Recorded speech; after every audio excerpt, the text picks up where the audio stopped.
Hello students, एक बार फिर से स्वागत है हमारे YouTube channel maths means Vipin sir में। देखिए, आज क्लास 12th के लिए जो 3 डायमेंशनल ज्योमेट्री पढ़ा रहे थे, त्रिविमीय ज्यामिति, उसी का नेक्स्ट वीडियो नेक्स्ट लेक्चर लेकर के आए।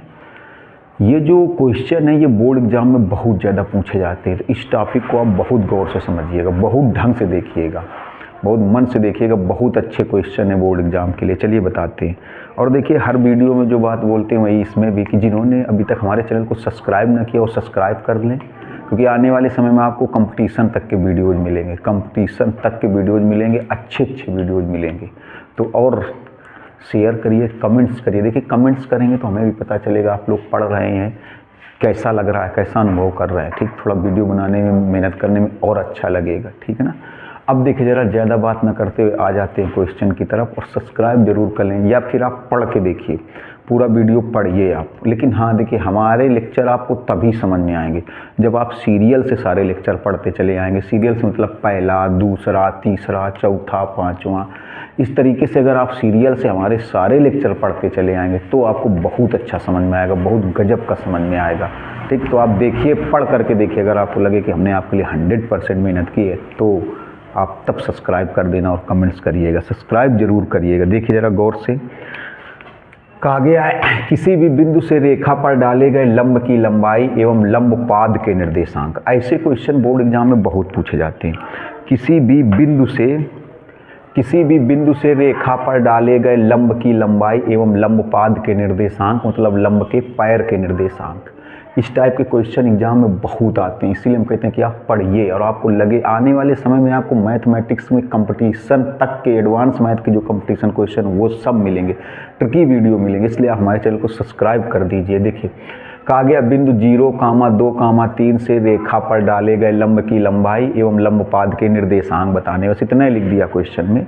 देखिए, इसको बताएंगे, इसके जैसे 2-3 क्वेश्चन लिखेंगे, फिर दूसरे कॉन्सेप्ट के बताएंगे। थोड़ा सा आगे जल्दी जल्दी लेकर के चलते हैं।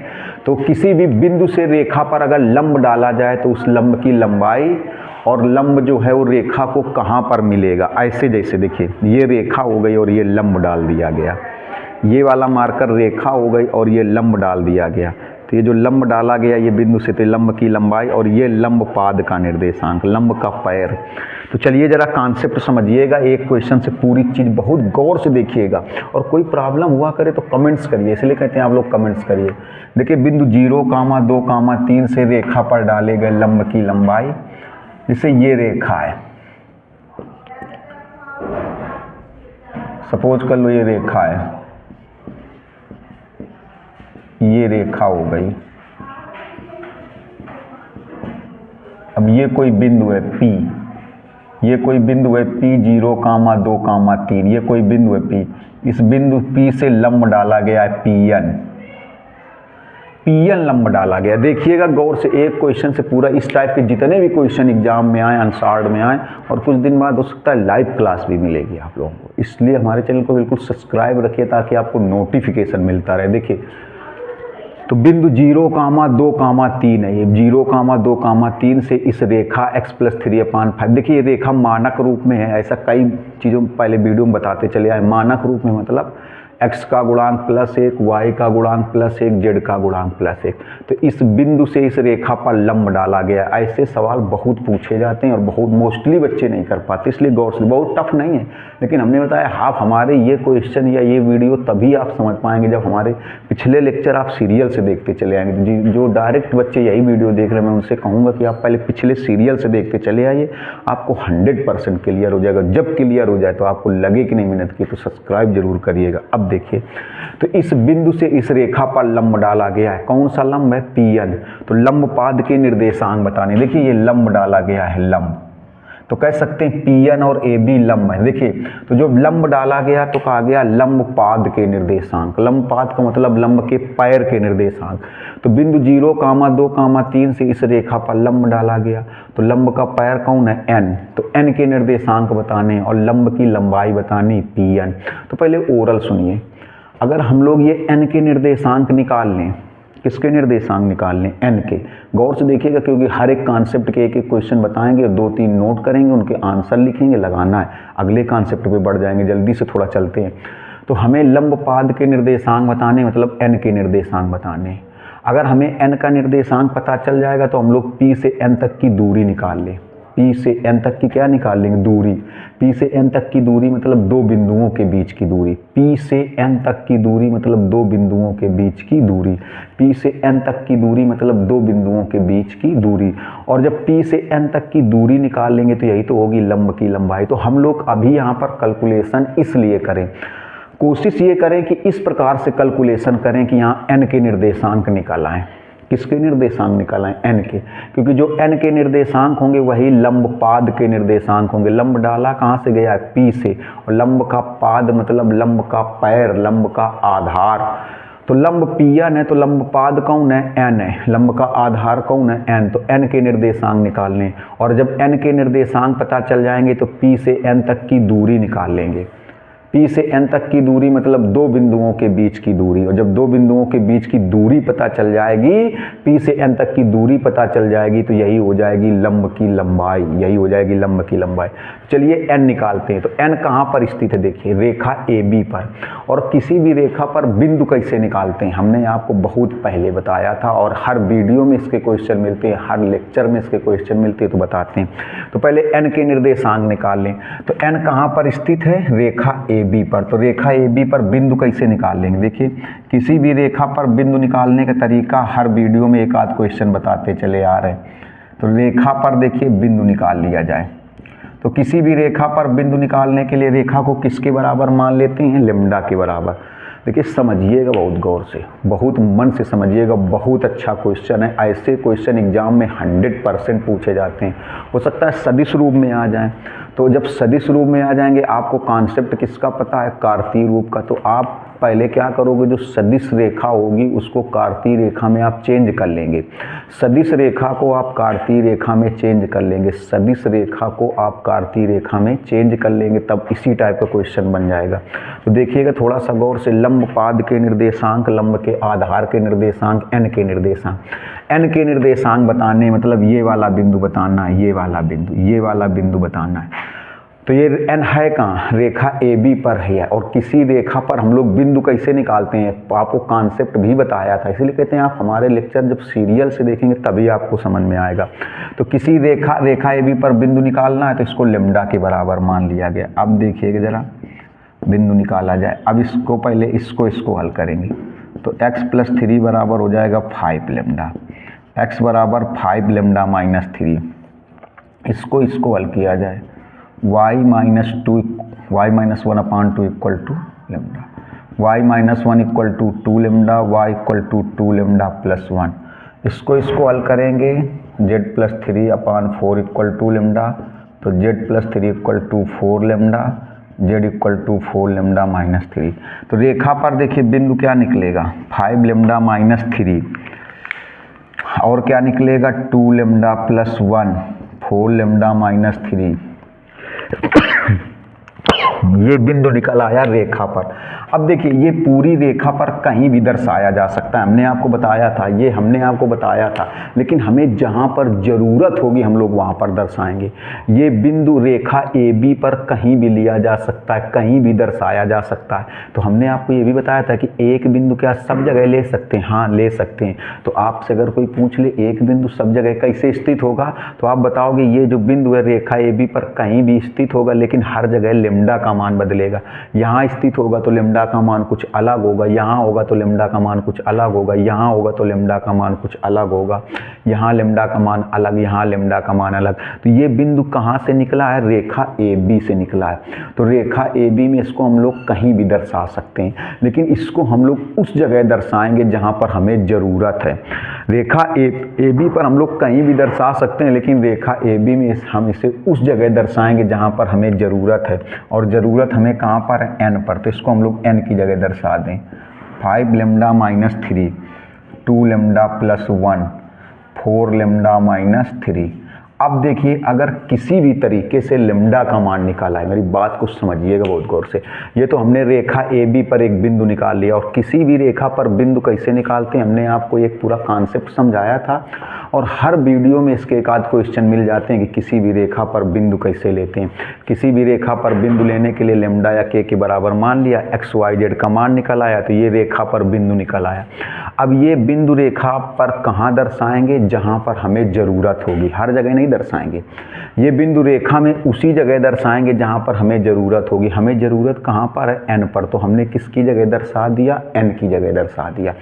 अब देखिए, अब अगर हम लोग किसी भी तरीके से लेम्डा का मान निकाल लें, लेम्डा का मान निकाल लें, यहाँ पर रख देंगे तो ये बन जाएगा एन के निर्देशांक, और एन के निर्देशांक मतलब ये लंब पाद के निर्देशांक या लंब के आधार के निर्देशांक बन जाएंगे, और पी से एन तक की दूरी निकाल लेंगे तो यही बन जाएगा लंब की लंबाई। पी से एन तक की दूरी निकाल लेंगे तो यही बन जाएगा लंब की लंबाई। पी से एन तक की जब दूरी निकाल लेंगे तो यही बन जाएगा लंब की लंबाई बन जाएगा। तो अब हमारा मुद्दा क्या होगा? अब हमारे दिमाग में क्या होगा कि हमें लेम्डा का मान निकालना है। किसका मान निकालना है? लेम्डा का। किसी भी तरीके से हम लोग लेम्डा का मान निकालें, और लेम्डा का मान यहाँ पर रखेंगे तो एन के निर्देशांक निकालेंगे। तो आपको तो कौन से तरीके से लेम्डा का मान निकालें, तो सुनिएगा। देखिए, तो जो पी एन रेखा है वो ए बी पर लंब है। आप देखिए, तो जो पी एन है वो ए बी पर लंब है, तो लंब का कॉन्सेप्ट लगा दें। A1 A2 plus B1 B2 plus C1 C2 बराबर 0। जो पी एन है वो ए बी पर लंब है, तो लंब का कॉन्सेप्ट लगा दिया जाए A1 A2 plus B1 B2 plus C1 C2 बराबर 0। अगर मान लीजिए आपसे किसी ने पूछ लिया कि ये वाला कॉन्सेप्ट क्यों लगाया जाए, तो आप बताओगे। अगर पूछ लिया जाए कि ये कॉन्सेप्ट क्यों लगाया जाए, तो आप बताओगे इससे लेम्डा का मान निकल आएगा, इससे लेम्डा का मान निकल आएगा। और लेम्डा का मान यहाँ रखेंगे तो एन के निर्देशांक निकलेंगे, और एन ही क्या होगा? लंब पाद के निर्देशांक। और जब एन के निर्देशांक आएंगे तो पी से एन तक की जो दूरी होगी वही होगी लंब की लंबाई। तो ये वाला कॉन्सेप्ट क्यों लगाया जाए? क्योंकि हमें लेम्डा का मान निकालना है। और ये कॉन्सेप्ट कब लगा सकते हैं? जब दो रेखाएं लंब होंगी, और यहाँ पर जो पी एन है वो ए बी पर लंब है, तो A1 है। तो देखिए, तो A1 B1 C1 एक रेखा के द्विक अनुपात हो जाएंगे, और A2 B2 C2 दूसरी रेखा के द्विक अनुपात हो जाएंगे। तो जैसे मान लो पी एन के द्विक अनुपात हो गए A1 B1 C1, AB के द्विक अनुपात A2 B2 C2। देखिए, तो हमें AB के द्विक अनुपात पता है। देखो, हमें AB के द्विक अनुपात पता है। देखिए, AB के द्विक अनुपात हमें पता है कितने? 5 2 4। और ये द्विक अनुपात तभी सही होंगे जब ये रेखा मानक रूप में होगी। ये बिल्कुल दिमाग में बसा लो। ये बहुत छोटी सी गलती है जो 90% बच्चे गलत कर देते हैं। ये द्विक अनुपात तभी माने जाएंगे जब रेखा मानक रूप में होगी। और रेखा मानक रूप में कब होगी? जब x का गुणांक 1 होगा, y का गुणांक 1 होगा, z का गुणांक भी 1 होगा। चलिए, तो रेखा मानक रूप में है तो द्विक अनुपात क्या हुए? 5 2 4, 5 2 4। अब पी एन के द्विक अनुपात देखिए,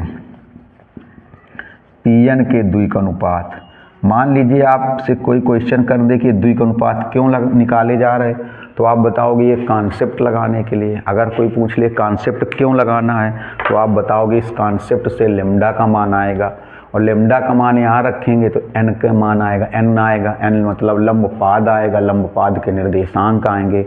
और जब पी से एन तक की दूरी निकालेंगे तो लंब की लंबाई निकल आएगी। तो इस टाइप का कोई भी क्वेश्चन कभी गलत मत करिएगा भैया, समझ लो। बहुत गजब से इसीलिए समझा रहे, समय दे रहे। तो पी एन के द्विक अनुपात कैसे निकालें? x2 माइनस x1 कामा y2 माइनस y1 कामा z2 माइनस z1। देख लें जरा बोर्ड में कट तो नहीं रहा है, आ रहा है कि नहीं आ रहा है? आ रहा है, अरे बहुत जगह आ रहा है। देखिए, पी एन के द्विक अनुपात, तो इसको समझ लो x1 y1 z1, x2 y2 z2। देखिए, तो x2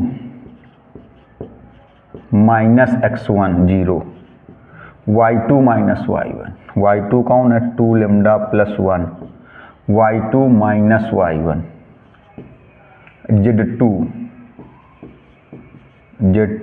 minus 4 lambda minus 3 minus z1 minus 3। देखिए, तो ये आ जाएंगे 5 लेम्डा माइनस 3 2 लेमडा माइनस 1 और ये हो जाएगा 4 लेमडा माइनस 6, ये आया। देखिए तो अब यहाँ वैल्यू रखेंगे। चलो ये A1 5, ये A1 B1 C1, ये A2 B2 C2, तो A1 A2 की जगह 5 लेमडा माइनस 3, B1 की जगह 2 और B2 की जगह 2 लेमडा माइनस 1, C1 की जगह 4 और C2 की जगह 4 लेमडा माइनस 6, 4 लेमडा माइनस 6। देखिएगा ये हो जाएगा 25 लेमडा माइनस 15, ये 4 लेमडा माइनस 2, ये हो जाएगा 16 लेमडा माइनस 24 बराबर 0। अब गौर से देखिएगा, थोड़ा सा बहुत ढंग से देखने की ज़रूरत है यहाँ पर। ये हो जाएगा 16 4 20 और 25 45 लेमडा, 45 लेमडा हो जाएगा। और ये हो जाएगा 4 2 6, 16 4 20 25 45, हाँ ये 4 2 6 और 6 और 5 11 और फिर हो जाएगा 2 एक हासिल लगेंगे 3 3 1 4। 1 मिनट ज़रा देख लें हमने सवाल सही लिखा है कि नहीं, क्योंकि लेमडा की वैल्यू थोड़ा सा टफ निकल रही। हाँ कहीं ना कहीं गलत लिखा है हमने। x + 3/5 y - 1/2 z + 4/3। इसके बाद बिंदु हैं 0 2 3, तो फिर कैलकुलेशन कहाँ पर गलत हुआ? कैलकुलेशन z + 3, अरे ये गलत लिख दिया हमने, ये वाला वैल्यू गलत लिख दिए। ये वैल्यू है z + 4/3 है, ये वैल्यू z + 4/3। चलिए खैर इसको सुधार लेते हैं। ये है z + 4/3, बस इतना ही गलत हो रहा था। तो यहाँ पर भी होगा z + 4/3। कॉन्सेप्ट तो वही है, लग रहा था कुछ गलत हो रहा है। z + 4/3 तो हो जाएगा z + 4 = 3 लेमडा। ये हो जाएगा 3 लेमडा माइनस 4, बस यही गलत हुआ। 3 z वाली वैल्यू ये गलत थी, ये वाली वैल्यू गलत थी बस। तो यहाँ पर हो जाएगा, यहाँ पर गलत हुआ 3 लेमडा माइनस 4। यहाँ पर भी देखो 3 lambda minus 4, Z2 minus Z1, Z2 minus Z1। ये गलतियाँ तो किसी से भी हो सकती। तो ये वैल्यू आएगी 3 लेमडा माइनस 7, 3 लेमडा माइनस 7। तो यहाँ भी गलत हुआ, 3 लेमडा माइनस 7 होगा, 3 लेमडा माइनस 7। तो ये वैल्यू हो जाएगी देखिए 12 लेमडा माइनस 28, 12 लेमडा माइनस 28। चलिए वो गलत हो गया, गलतियाँ तो किसी से। कॉन्सेप्ट आपको समझ में आना चाहिए कि रेखा पर बिंदु निकाला गया, सारी चीज़ें बिल्कुल क्लियर समझ में आनी चाहिए बस। अब देखिए कितना हो जाएगा, ये हो जाएगा, अभी भी कुछ गलत आ रहा है क्या इसमें? 25 4 29 और 29। एक मिनट, फिर कुछ गलत हो रहा है क्या, देख लें जरा। 5 लेमडा माइनस 3, अच्छा यहाँ भी तो गलत हो रहा है, ये वाले भी तो गलत हो गए। ये 2 का अनुपात 5 2 3 हो गए, 5 2 3 हो गए, 5 2 3। अब देखिए दोबारा ही समझाना पड़ेगा इसको थोड़ा सा। ये हो जाएगा 9 लेमडा माइनस 21। चलो दोबारा बता देते हैं, गलत ये नोट हो गया, एक वैल्यू केवल गलत नोट हो गई थी। इस रेखा, इस बिंदु से इस रेखा पर लंब डालना है। तो पहले हमने क्या किया, इस रेखा पर एक बिंदु निकाल लिया। बिंदु कैसे? लेमडा के पदों में। और आपको पता है लेमडा के पदों में बिंदु कैसे निकालते हैं। अब ये बिंदु पूरी रेखा में कहीं भी दर्शा सकते हैं, लेकिन जहाँ ज़रूरत होगी वहाँ दर्शाएंगे। ज़रूरत कहाँ पर है? एन पर, तो हमने एन पर दर्शा दिया। इसके बाद में देखिए ये बिंदु निकल आया। अगर हमें किसी भी तरीके से लेमडा का मान पता चल जाए तो वो लेमडा का मान हम लोग यहाँ पर रख देंगे, तो ये निकल आएगा लंब पाद के निर्देशांक। और यहाँ से यहाँ तक की दूरी निकाल लेंगे, P से N तक की, तो लंब की लंबाई। तो हमने देखा कि जो PN रेखा है वो AB पर लंब है, तो लंब वाला कॉन्सेप्ट लगा दिया जाए तो लेमडा का मान आ जाएगा। कौन सा लंब का concept? A1 A2 plus B1 B2 plus C1 C2 बराबर 0। तो A1 B1 C1 एक रेखा के द्वि का अनुपात हो जाएंगे, A2 B2 C2 दूसरी रेखा के। तो हमें AB के द्वि का अनुपात पता है 5 2 3, हमने यहाँ पहले 4 लिख दिया था इसलिए नहीं आ रहा था। Pn के द्विक अनुपात x2 minus x1 y2 x2 minus x1 y2 minus y1 z2 minus z1। अब देखिएगा जरा, अब सही है शायद। अब ये हो जाएगा, हाँ कितना हो जाएगा देखिएगा जरा, 9 4 13 38 लेमडा हो जाएगा। और ये भी कितना हो जाएगा, 17 38 ही हो जाएगा। अब सही है। कैलकुलेशन है, थोड़ा वैल्यू गलत नोट हो गई, गलत आ गया, तो लेमडा की वैल्यू n। तो देखिए तो n के निर्देशांक क्या हो जाएंगे। लेमडा की जगह जब 1 रखोगे तो 2 आएगा, यहाँ 1 रखोगे 3 आएगा, यहाँ 1 रखोगे -1। ये ही है लंबपाद के निर्देशांक। ये किसके निर्देशांक हैं, लंबपाद के निर्देशांक। ये तो देखिए लंबपाद के निर्देशांक निकल आए, लंबपाद के निर्देशांक। अब लंब की लंबाई, लंब की लंबाई तो थोड़ा सा देखिएगा, लंब की लंबाई मतलब Pn दूरी, P से N तक की जो दूरी है वही लंब की लंबाई है। इसको समझिएगा बहुत गौर से, बहुत अच्छा कॉन्सेप्ट। बस वो थोड़ा सा गलत यहाँ नोट हो गया तो थोड़ा सा लय बिगड़ गई, नहीं बाकी बहुत ढंग से आपको समझाया गया है। तो लंब की लंबाई मतलब P से N तक की दूरी, P से N तक की दूरी, P से N तक की दूरी। तो P देखो ये N आ गया और ये P है, P से N तक की दूरी। अरे इधर है, कहीं नोट कर लिया जाए P। चलो P ये नोट कर ले रहे, देखो 0 2 3। तो P से N तक की दूरी, P से N तक की दूरी √x1 माइनस x2 का whole square, y1 minus y2 का whole square, z1 minus z2 का होल स्क्वायर।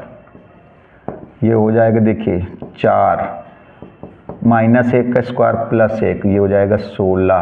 तो √21 मात्रक। ये निकल आई लंब की लंबाई, ये निकल आई लंब की लंबाई √21 मात्रक। अब इसको नोट करेंगे तो इसी टाइप के 1-2 क्वेश्चन नोट करेंगे हम, उनका इसका स्क्रीनशॉट ले लीजिए, तो उनको आपको लगाना होगा। देखिए बहुत गजब का कॉन्सेप्ट है एग्जाम की दृष्टि से ये। अब देखिए ये क्वेश्चन कुछ स्क्रीन पर लिखें, बोर्ड पर लिखें, ये आपको लगाने।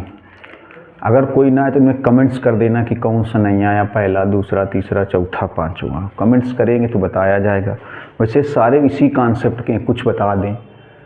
जैसे कहा गया बिंदु 1, 0, 0 से, एक बार देख लें 1, 0, 1, 0, हाँ x -1/2 y + 1/-3 z +10/8। इस बिंदु से इस रेखा पर डाले गए लंब की लंबाई, लंबपाद के निर्देशांक और रेखा का समीकरण भी बताना है आपको। तो रेखा का समीकरण थोड़ा एक्स्ट्रा हो गया, थोड़ा देख लीजिए। जैसे अभी देखा था ये P था, ये N था, तो N के निर्देशांक।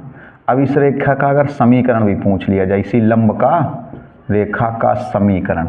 ये बिंदु तो दिया गया जैसे 1 0 0, थोड़ा हिंट्स समझ लीजिए, हिंट्स। और ये बिंदु आप निकाल लेंगे जैसे अभी बताया गया था।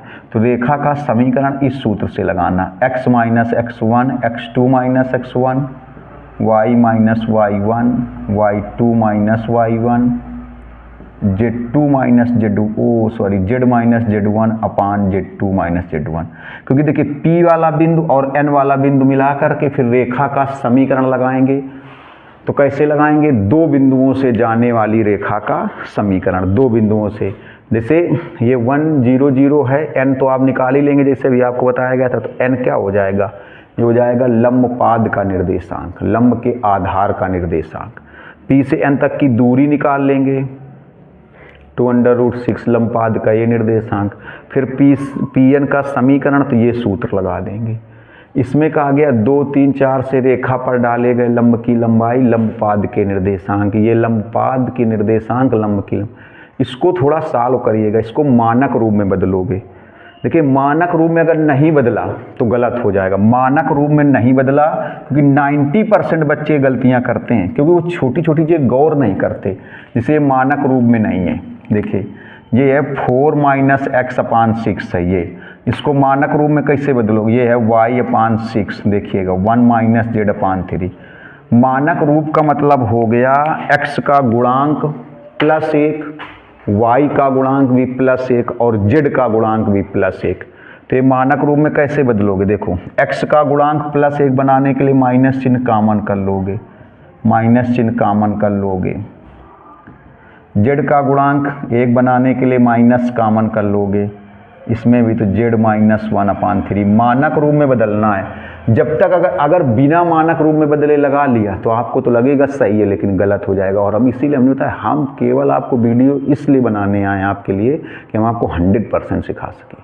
हम वाकई में फॉर्मेलिटी करने के लिए नहीं आए, इसलिए हम कहते हैं कि आप सब्सक्राइब करिए, शेयर करिए, कमेंट्स करिए, थोड़ा हमें भी लगे कि नहीं मेहनत कर रहे तो उसका फल मिल रहा है, इसलिए कहते हैं।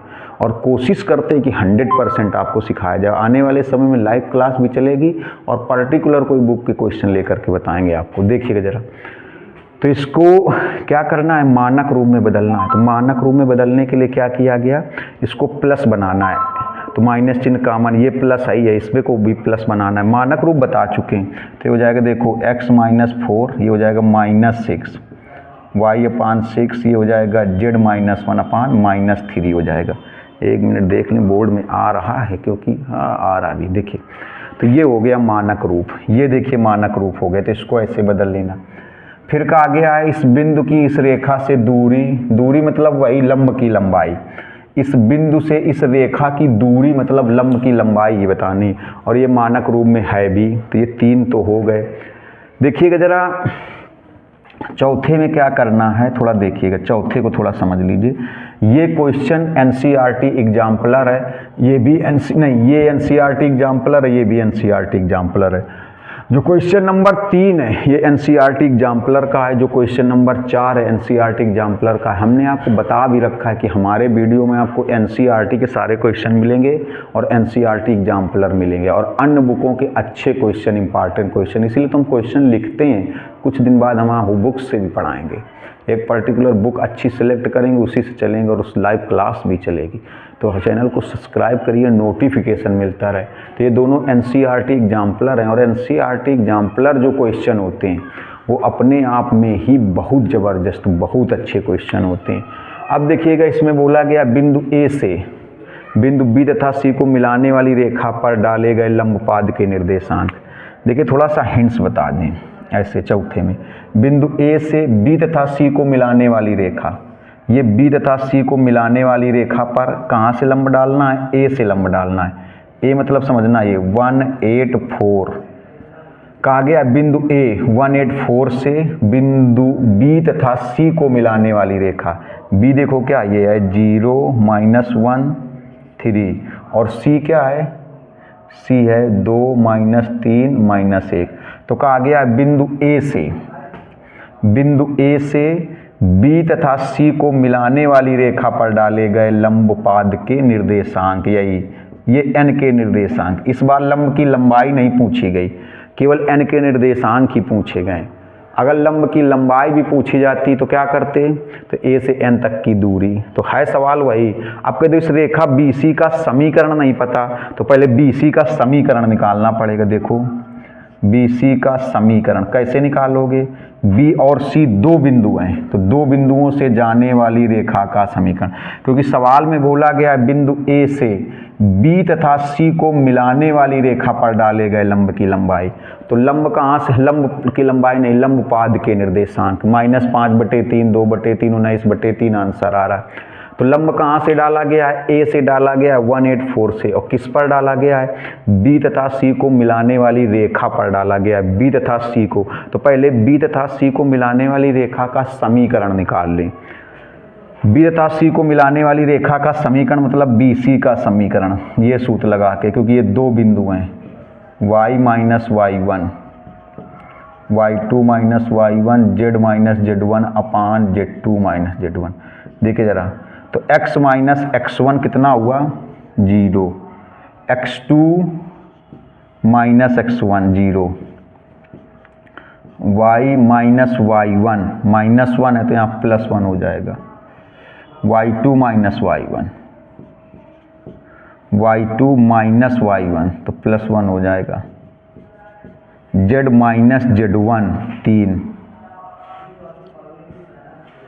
z2 - z1 -3, तो आ जाएगा x/2 y +1/-2 z -3/-4। ये कट तो नहीं रहा है, मतलब वीडियो में आ रहा है कि नीचे हो गया, नहीं आ रहा है, कट नहीं रहा है। अब ये आ गया देखिए रेखा BC का समीकरण, ये BC का समीकरण, ये फिर वैसे सवाल बन गया जैसे अभी आपको बताया गया था। ये इसलिए लिखते हैं कि आप लोग भी अपने आप लगाइए, कमेंट्स करिए। देखिए प्रैक्टिस बहुत ज़रूरी है, जितना ज़्यादा प्रैक्टिस करोगे, प्रैक्टिस का मतलब जैसे एक कॉन्सेप्ट हमने आपको समझा दिया तो उसी कॉन्सेप्ट पर आप भी जब लगाएंगे तब बहुत अच्छा समझ में आएगा। तो गौर से देखिएगा, क्योंकि 1-2 लेक्चर के बाद रेखा समाप्त हो जाएगी, फिर समतल शुरू होगा, रेखा समाप्त हो जाएगी, समतल शुरू हो जाएगा। तो देखिएगा ज़रा गौर से। तो इसको लगा लेंगे, स्क्रीनशॉट इतने का ले सकते हो। 5वां देखिए। अब देखिए जो अभी बात कर रहे थे कि जैसे 5वां सवाल, मान लो इस टाइप का सवाल बोर्ड एग्जाम में आ गया, तो इसमें दिक्कत क्या है? ये दिक्कत ये है कि ये पूरा सदिश रूप में लिखा है और आपने पढ़ा तो कार्तीय रूप में है। तो आप एक काम तो कर सकते हैं, सदिश रूप से कार्तीय रूप में बदल दीजिए और फिर पूरा कॉन्सेप्ट लगा दीजिए। जैसे बोला गया इस बिंदु से इस रेखा पर डाले गए लंब की लंबाई, तो आंसर है √14।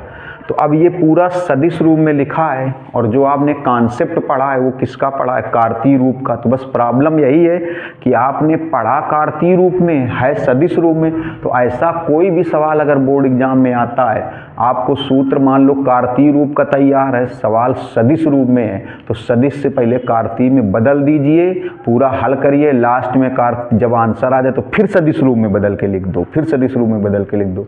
मान लो सवाल कार्तीय रूप में आ गया और आपको जो कॉन्सेप्ट तैयार है, जो सूत्र तैयार है वो सदिश रूप का तैयार है, तो आप पहले कार्तीय को सदिश में बदलिए और सदिश से हल करिए, लास्ट में सदिश को फिर जब आंसर आ जाए तो सदिश से फिर कार्तीय रूप में बदल के लिख दीजिए।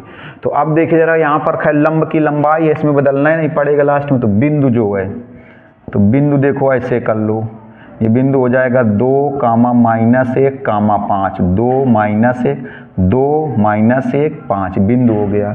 रेखा को कार्तीय रूप में ले लो, तो कार्तीय रूप में कैसे लोगे? देखो यहाँ +11 तो यहाँ -11 बता चुके हैं y, यहाँ -2 तो यहाँ +2 z, ये देखो -8 तो यहाँ हो जाएगा +8, और ये जैसे वैसे लिखे रहेंगे 10, -4, -11। ये देखिए, तो इस बिंदु से इस रेखा पर डाले गए लंब की, ये सदिश था, सदिश से कार्तीय में बदल गया। अब आप बहुत आसानी से लगा सकते हैं आंसर √14। तो इस पूरे का स्क्रीनशॉट लीजिए। तो एक कॉन्सेप्ट और समझाते हैं जिसमें होगा प्रतिबिंब ज्ञात करना।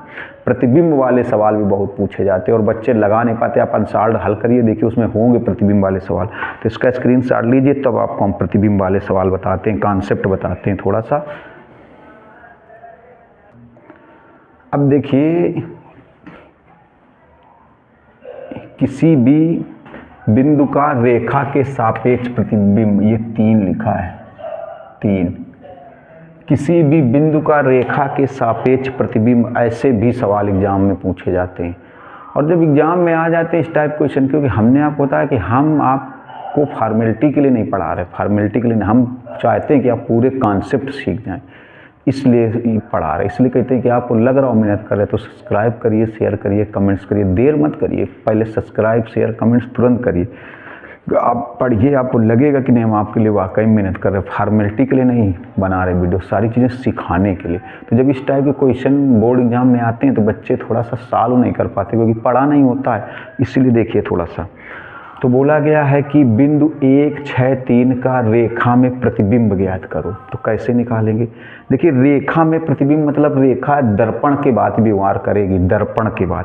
देखिए फिजिक्स का ज़्यादा नॉलेज तो हमें है नहीं, लेकिन हमें इतना पता है कि जैसे ये कोई समतल दर्पण है, मान लीजिए समतल दर्पण, थोड़ा सा समझ लीजिए, ये कोई समतल दर्पण है, मान लीजिए ये वस्तु रखी है, कोई ये वस्तु रखी है, इधर इसका प्रतिबिंब मिल गया, ये प्रतिबिंब मिला, ये प्रतिबिंब मिला, बिल्कुल फिजिक्स जैसे समझना है। तो मान लीजिए ये ए है, ये बी पर प्रतिबिंब मिला, ये दर्पण सी।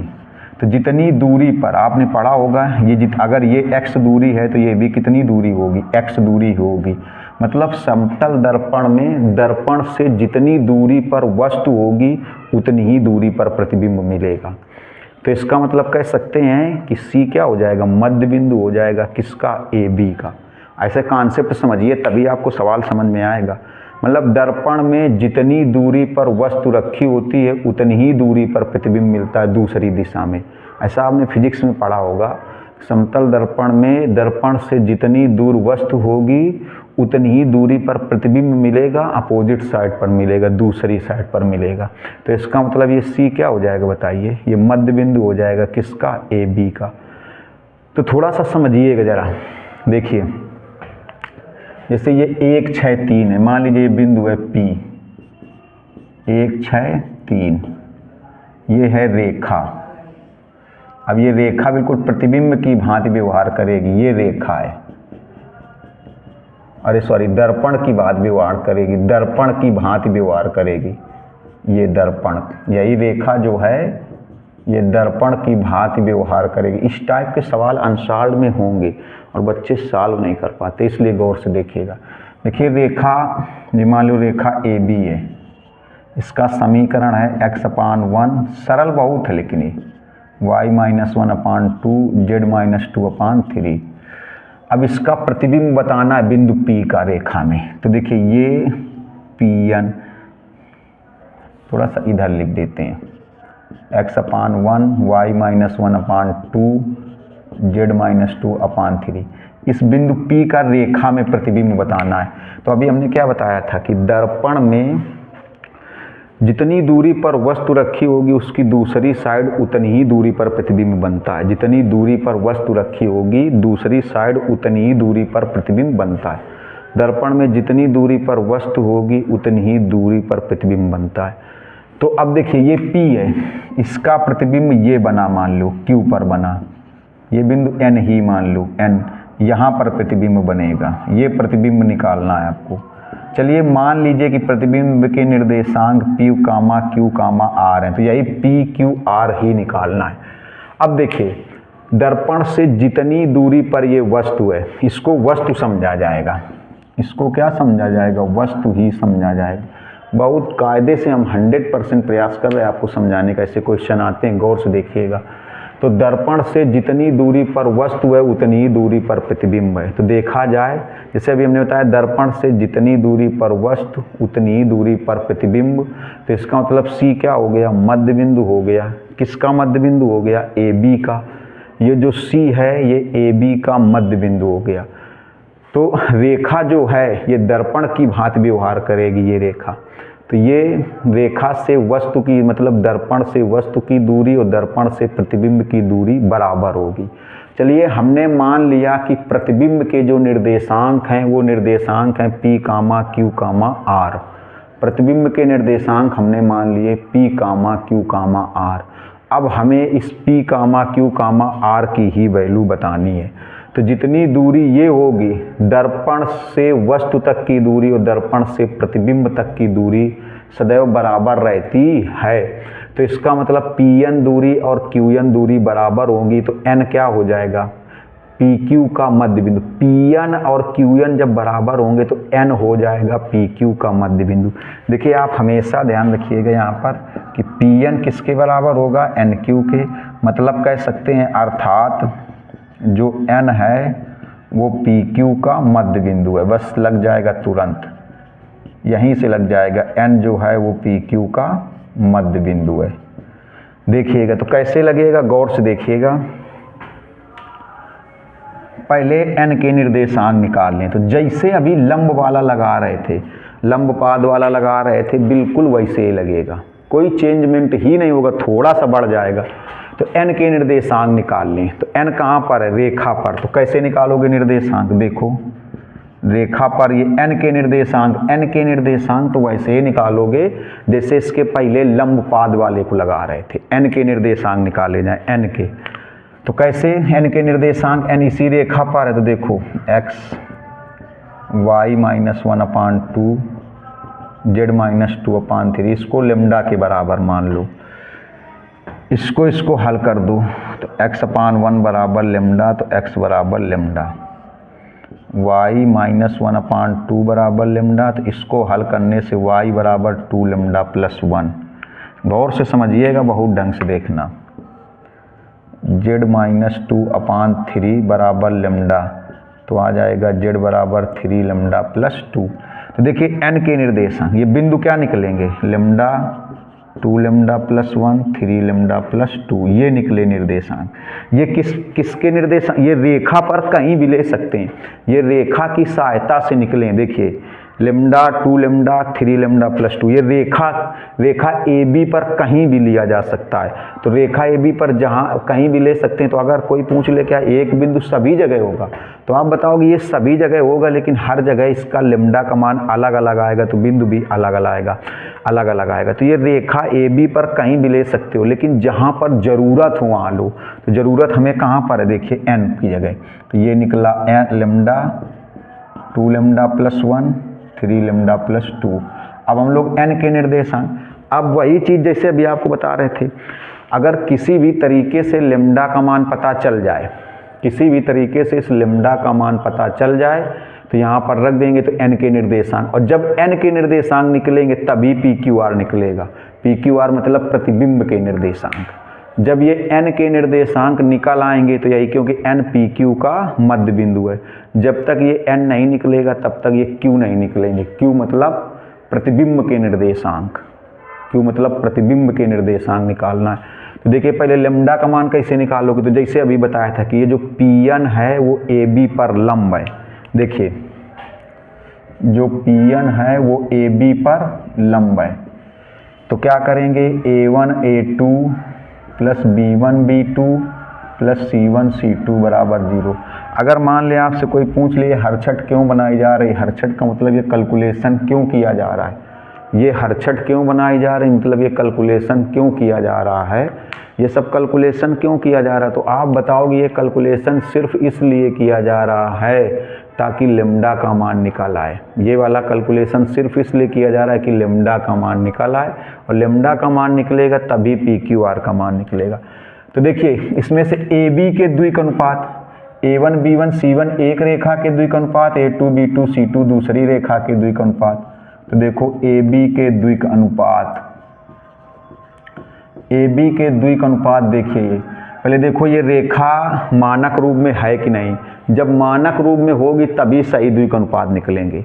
तो मानक रूप में है क्योंकि x का गुणांक प्लस 1, y का गुणांक प्लस 1, z का गुणांक प्लस 1। तो AB के द्विक अनुपात 1 2 3, AB के द्विक अनुपात 1 2 3। Pn के द्विक अनुपात, Pn के द्विक अनुपात देखिएगा, Pn के द्विक अनुपात कैसे निकालोगे, x2 minus x1 lambda minus 1, y2 minus y1 2 lambda plus 1 minus 6, z2 minus z1 3 lambda plus 2 और माइनस 3। तो आ जाएगा lambda minus 1, 2 lambda minus 5, 3 lambda minus 1, 3 lambda minus 1 आएगा। अब देखिए यही कॉन्सेप्ट, ये AB के द्विक अनुपात A1 B1 C1, Pn के द्विक अनुपात A2 B2 C2। तो ये सूत्र क्यों लगाया जाएगा, लेमडा का मान निकालने के लिए। लेमडा का मान जब यहाँ रखेंगे तो n का मान, n के निर्देशांक, और n के निर्देशांक निकलेंगे तब P के निकलेंगे, P मतलब प्रतिबिंब के। तो देखिए A1 A2 1, A1 A2 B1 B2 C1 C2 बराबर 0। ये हो जाएगा लेमडा माइनस 1, ये हो जाएगा 4 लेमडा माइनस 10, 9 लेमडा माइनस 3, ये हो जाएगा 9 और 4 13 14 लेमडा माइनस 10 3 13 14, ये भी हो जाएगा। कुल मिला के लेमडा की वैल्यू 1 आ गई। तो लेमडा की वैल्यू 1 आ गई। देखिए तो n के निर्देशांक कितने आएंगे, n के लेमडा की जगह 1 रखेंगे तो 1, यहाँ 1 रखेंगे तो 3, और यहाँ 1 रखेंगे तो 5। ये किसके निर्देशांक निकले, n के। और देखिए P के निर्देशांक क्या हैं, 1 6 3, ये P और n, और इधर क्या है Q, Q के निर्देशांक क्या है, PQR। देखिए Q के निर्देशांक क्या है, PQR, PQR। अब ये PQR यही प्रतिबिंब है, यही प्रतिबिंब के निर्देशांक हैं, यही प्रतिबिंब के निर्देशांक हैं, जो PQR हैं यही प्रतिबिंब के निर्देशांक हैं। तो बस अब थोड़ा सा और बचा है, तो गौर से समझ लेना कैसे लगेगा। तो अभी हम आपको बता रहे थे कि जो n है पी क्यू का मध्य बिंदु है। अगर आपसे कोई पूछ लीजिए कैसे मध्य बिंदु है, तो आप बताओगे दर्पण से जितनी दूरी वस्तु की, दर्पण से उतनी ही दूरी प्रतिबिंब की, मतलब पी एन बराबर एन क्यू। और जब पी एन एन क्यू के बराबर तो एन क्या हो जाएगा, पी क्यू का मध्य बिंदु। देखिए तो एन पी क्यू का मध्य बिंदु है, एन जो है वो पी क्यू का मध्य बिंदु है।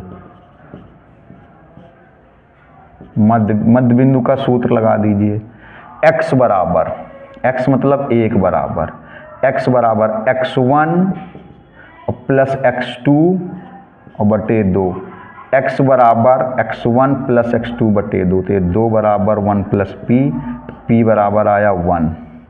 फिर y बराबर मतलब 3 बराबर y1 प्लस y2 बटे 2, 2 3 6, 6 में 6 घटेगा तो q की वैल्यू 0 आएगी। फिर z बराबर देखो x बराबर x1 प्लस x2 बटे 2, y बराबर y1 प्लस y2 बटे 2, z बराबर मतलब 5 बराबर z1 प्लस z2 बटे 2, 10 बराबर 3 प्लस r, तो r बराबर कितना हो जाएगा 7। तो देखिए प्रतिबिंब के निर्देशांक क्या निकले, 1, 0, 7। एक बार देख लें आंसर जरा, 1, 0, 7, हाँ यही आ रहा है। तो ये आ गए प्रतिबिंब के निर्देशांक 107, 107 ये प्रतिबिंब के निर्देशांक आ गए। अब देखिए ये 2 कॉन्सेप्ट, अब केवल एक कॉन्सेप्ट रेखा में बचा है, फिर समतल। अब केवल बचा है न्यूनतम दूरी का। तो अगले वीडियो में हम आपको न्यूनतम दूरी, 2 रेखाओं के बीच की न्यूनतम दूरी बताएंगे। रेखाएं असमतलीय होंगी, अलग अलग समतल में होंगी, तो उनके बीच की न्यूनतम दूरी का सूत्र बताएंगे। 2 रेखाओं के बीच की न्यूनतम दूरी निकालना आपको सिखाएंगे, गौर से देखिएगा। तो अब अगर आपको लगा हो कि नहीं हमने आपके लिए वाकई मेहनत करे, तो सब्सक्राइब तो बनता है, सब्सक्राइब कर दीजिए, शेयर करिए, कमेंट्स करिए। मिलते हैं नेक्स्ट वीडियो में न्यूनतम दूरी के साथ। न्यूनतम दूरी आपको सिखाएंगे। नमस्कार, धन्यवाद।